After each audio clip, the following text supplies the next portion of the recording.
When friends think back on the last months of Alicia Moore's life, one word comes up again and again: hope. Alicia believed, fiercely and almost stubbornly, that people could change if someone loved them enough. That belief would ultimately cost her everything. Alicia was 32 years old, a quiet but determined woman who worked long hours as an administrative assistant at a logistics company. She wasn't wealthy, but she was careful. Over nearly a decade, she had built a modest savings account meant for a future home and, one day, a family. Those who knew her described her as kind to a fault, the type who would help strangers without thinking twice. She met Marcus Hill through a mutual friend at a small birthday gathering.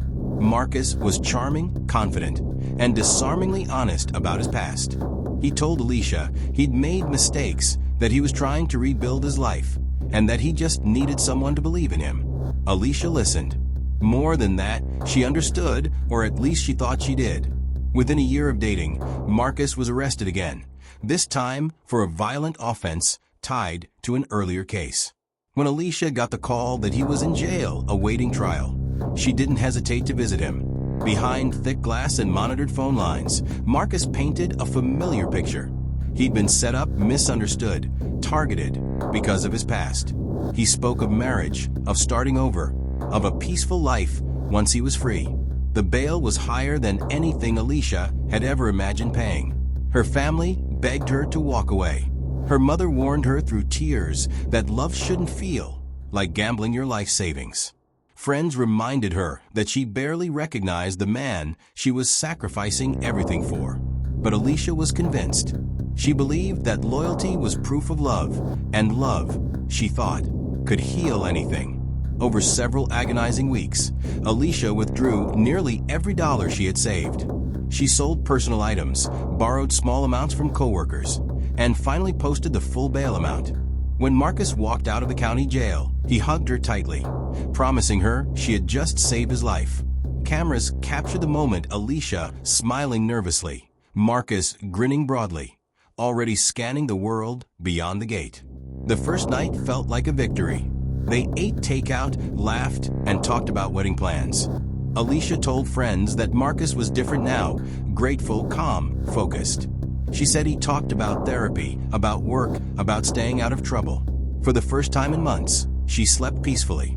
But within 24 hours, cracks began to show. Marcus grew restless, irritable. He complained about rules, about people who looked at him wrong, about how jail had changed him. Alicia tried to reassure him, suggesting they take things slowly. She reminded him of court dates and conditions of release. The tension in the apartment thickened, but Alicia brushed it off as stress. By the second night, the arguments escalated. Neighbors later told police they heard shouting Marcus, accusing Alicia of controlling him, Alicia pleading for calm. At one point, a loud bang echoed through the walls, followed by silence. Early the next morning, a single gunshot rang out. When officers arrived at the apartment, they found Alicia on the living room floor. She had been shot once at close range. The scene showed signs of a struggle: overturned furniture, shattered glass, and blood spatter across the wall. Alicia was pronounced dead at the scene. Marcus was gone. For the next 12 hours, police launched a manhunt.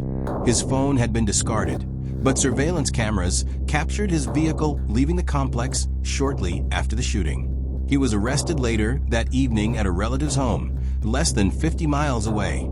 He didn't resist. According to investigators, he appeared calm, almost detached. During questioning, Marcus claimed the shooting was an accident. He said the gun went off during an argument, that he never meant to hurt her. But forensic evidence told a different story. The trajectory, the lack of defensive wounds on Marcus, and the distance of the shot contradicted his account. Prosecutors later alleged that the killing was intentional, fueled by rage and control. The revelation devastated Alicia's family. Not only had they lost a daughter and sister, but they were forced to confront a cruel irony. The money Alicia used to free Marcus had directly enabled her own death. The same bail that brought him home placed him at the center of the crime scene. As the case unfolded, more details emerged. Court records showed Marcus had a history of violent behavior toward previous partners. There were restraining orders, dismissed charges, and patterns of intimidation that Alicia either didn't know about or believed no longer mattered. Investigators concluded that Alicia had unknowingly stepped into a cycle that had already destroyed other lives. At trial, prosecutors framed the case as a tragic lesson in misplaced trust. They presented text messages where Alicia expressed fear in the hours before her death, telling a friend she didn't recognize the man she had just rescued.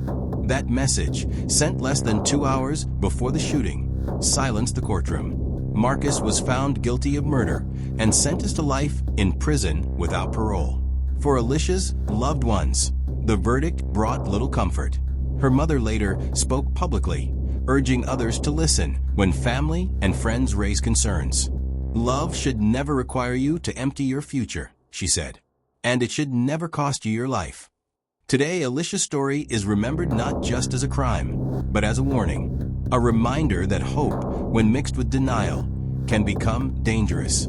That redemption cannot be forced, bought, or paid for with sacrifice alone. And that sometimes the person you fight hardest to save is the one you need protection from the most. 48 hours after Marcus walked free, Alicia's life ended. The savings she built over years were gone, her future erased in a single moment of violence. What remains is a haunting truth: love may be powerful, but it cannot cure cruelty, and it cannot stop a bullet once trust has been fatally misplaced.